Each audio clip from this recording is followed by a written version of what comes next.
So I've got a land battle replay here featuring my Chaos Dwarves with the Sorcerer Prophet of Death on a Red Bull, and a combination train unit with the Skullcracker in front and Dreadquake Mortar in back. Versus my opponent's Goblin Great Shaman on foot with a whole large host of Boar Rider Cavalry. Now my Sorcerer Prophet of Death has only Spirit Leech and Infernal Engineer, which while he's on the ground, like he is, it gives reload skill to war machines, like this Skullcracker Dreadquake combo. I just love the blue color scheme for this faction. It even looks cool on the Hobgoblin Wolf Riders, which I have 3 of these guys with spears, and 3 with bows, kind of spread out here, to defend the convoy. But I also have 2 sneaky gits on either side, because the mortar can't destroy everything. They'll get in there and harass any crazy range pieces they have and whatever else. Or they'll try to. My opponent started off with some Boar Cav over here, which you can't really see, but he's got 4 Savage Orc Boy Biggins and then 1 Broken Tusk Mob, which is anti-large, that ROR unit. And they're gonna be really close to my boys over here, so that's kind of scary. But you take that risk when you Vanguard units.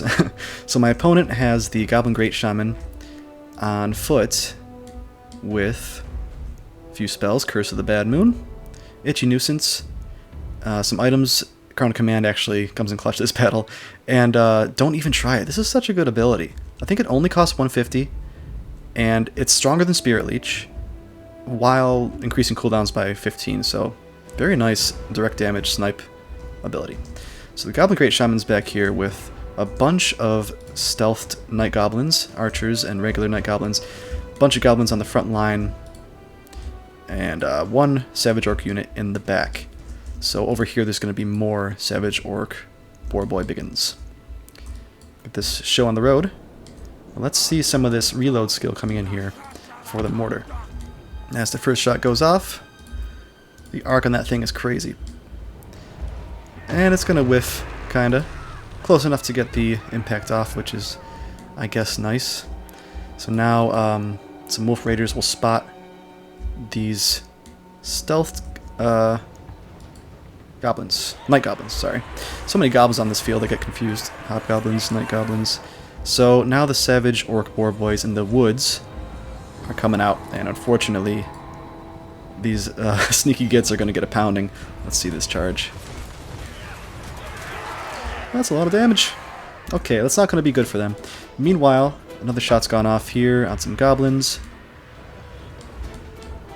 More shots going. It's firing pretty quick, but now I've had to move the Sorcerer Prophet ahead, because noticing this, my enemy's army comp, I got really scared at all this anti-large mobility. So seeing that the enemy general is undefended, I'm going to snipe it with my Lord on the Bull along with the Spirit Leech. Meanwhile, this was a laggy game, by the way. There was some lag spikes and some pauses, which allowed me to micro a little bit better in some cases. Like here, I actually switch the Bull Centaurs onto these Savage Orc Boar Boys quickly, which was pretty clutch because it seems like they were just trying to path through to chase this Pain Train, and we get the charge into them while they don't get it on us, which is pretty nice. And yeah, the Pain Train is just going through to try to crush some of this infantry. It's a very, very scary build from the Greenskins. Just tons of cheap infantry, which all these mortar shells can damage, but like that's not the main damage-dealing meat of the army. It's the cav, which against that I have some arrows and like 1 Bull Centaur unit with great weapons, which I forgot to mention earlier, but yeah, they're there. And of course my Lord deals a lot of damage, but the anti-large is scary. It's gonna be a nice mortar shot as the train gets mobbed. And try to use the mass to get through as much of this as we can. Take a bigger scope of things here. Savage Orcs, not Biggins, fortunately, are trying to help out their Lord. But yeah, I'm really surprised that they're not pulling like 1 cav unit back to deal with my Lord here, because that would just push me right off. Instead, I'm able to get some good damage in on him. And what's he gonna do here? I think he uses like the Crown of Command soon to actually keep himself from breaking, which is pretty clutch. Yeah, there it is. That was really clutch on his part, because now he's able to cast some spells. He's got Curse of the Bad Moon, going on over here, which luckily for me I started moving away anyway, and unfortunately for him it's going the wrong way. But he'll cast more spells, just trying to get as much off as he can before his lord breaks, because he has no bodyguards. These cav are instead trying to focus down the Skullcracker Dreadquake Mortar. And they're in the Wa charge now, which is scary. Trying to outrun it, trying to clear a path through these Night Goblins to get up there. Let's be honest, those Night Goblins wouldn't really stop the train much anyway. And this is pretty clutch over here. First of all, those Sneaky Gets held up all this shit over there for so long, and now they're being held up by just one Wolf Raider with bow. That's very huge. And another thing to note is, as the Skullcracker, as this pain train is moving, I can't control where the shots are going. Normally with Fire at Will, you're able to like aim at something, move, and then it'll shoot at what you aimed, but in my experience, it's not the case with the Dreadquake Mortar, Skullcracker combo, or any train combo you do with it. You can aim it, obviously, forward, and that's what I'm going to do up here. I'm going to try to manually aim some shots, but normally you just got to get lucky with where it shoots. You got to aim it in a direction that you're okay with where it's going to shoot. These savage orcs are trying to get up here to mob that thing again. Meanwhile, I have one Hobgoblin Rider unit out here trying to just bait out some of these boar boys to make them stop chasing the train. So hopefully they'll chase that wolf unit pretty far. And they're already swarming the train again, but now my lord comes in because pretty much have to. It's definitely scary, especially against the Broken Tusk mob, but the lord deals a lot of damage, has fear, and greenskins don't have a lot of leadership, so trying to use that to our advantage. And I do get one manually aimed shot off, but my opponent nimbly dodges with his Death Creepers. It's always a risk to shoot at mobile stuff. And here is some more big orcs coming in. See how much damage they do here. So, what I noticed there was they tickled this thing a bit, but dealt a lot of damage to those boar boys. More than I expected. As a passive nuke just goes off on these goblins here. So, with that damage from the train, my lord, the terror, they're gonna maybe rout off here. Meanwhile, these bull centaurs ran through the gauntlet here, just getting shot to shit. But they're still alive. 13 models out of 16. That's really impressive. They've lost so much health, but have only lost 3 models from that. And they've been everywhere I want them to be. It's very clutch so far. And now the train's going back down. Try to run through some more of these infantry. Getting stuck up on some cav. Oh, the Broken Tusk are here about to break. As that mortar was really nice into these Night Goblin archers. Yeah, that cav unit up there was finished off with a Spirit Leech. While the train's finally pushing through, and my lord is going in to try to rout as much of this infantry as they can and get to the archers, because the most damage dealing things left are the cav and their archers, so trying to break as much of that as possible. And this engagement here is game changing.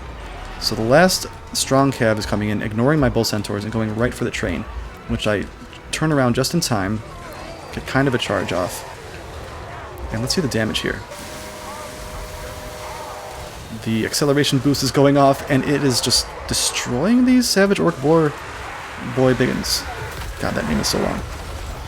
It's almost like a placebo effect. It seems like this, the more power acceleration boost, like, dealt a ton of damage, but I don't think that's the case. I think this thing just deals a ton of damage to everything around it. Everywhere that you see, like, these steam coming out, it'll hit. So if it's surrounded, it's hurting everything around it, which is really good. It made me realize, like, oh, maybe I shouldn't have been running so much with this thing. Very big learning moment for me, as you see that just turn the balance bar crazy in my favor. While I was just trying to break everything else around here to get a mass kind of terror route going on, which is the case. Even though some Hobgoblin Riders are getting finished off here from on my side, our last shot will go out of the mortar, missing. But now at this point, all they have left, the greenskins, are weak cav that we need to chase off anyway, and some units with ammo left. Death Creepers have been here this whole time shooting with their regeneration. Just a very good unit for their cost. So at this point, they, I guess, need to try to get a Lord Snipe. But at that point, this thing is unbreakable. Yeah, at that point, they still have to kill an unbreakable war machine. So I'm just going to fast forward a bit here as... I suppose they could get a Lord Snipe here. Nah, not really with those remaining arrows. Hit them with a Spirit Leech. Mogrebs, Magi, Marauders come in. They're like especially good in combat, or they're supposed to be for Wolf Riders, but it just shows how strong Bull Centaurs are. Even at their weakened state, they still crush these things. And now the final engage as the train surges through the last little mob of goblins here, causing a mass rout. That was very scary. That was very close. Very scary greenskin army, and I think I got lucky there because there was no bodyguards for their lord. I was just able to snipe him, which bombed the leadership of, you know, my enemy.